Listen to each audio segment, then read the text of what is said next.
Yun pala ang natikman ni SB na hindi niya makakalimutan. Oh, yung cookie ni Rian. So, Millions ang views doon, I'm gonna say self-proclaimed best chocolate chip cookie. They can disagree, but in my opinion, mine is my favorite. body positivity. Pwede lang pala ako mag-repost, no? Hindi ko na kailangan mag-shoot. Bukod sa chocolate. Pero anong reaction mo? Ano pa? Ang tao siya ngayon, sexy baker.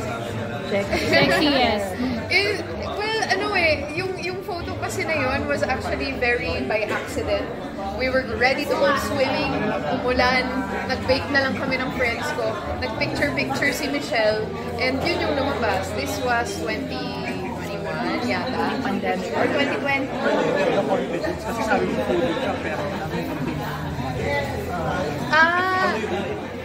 well, yung personal na style ko is may oras ang kain ko.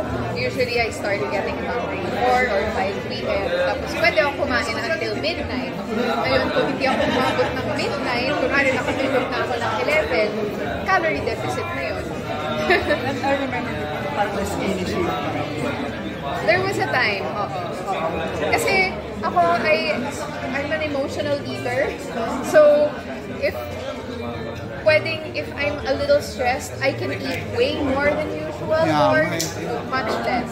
So it's kind of, diba, parang interconnected siya sa feelings ko. So, ayun, parang minsan makikita mo kung ano yung nafe-feel ko ngayon based on what my body's doing. Last na, women's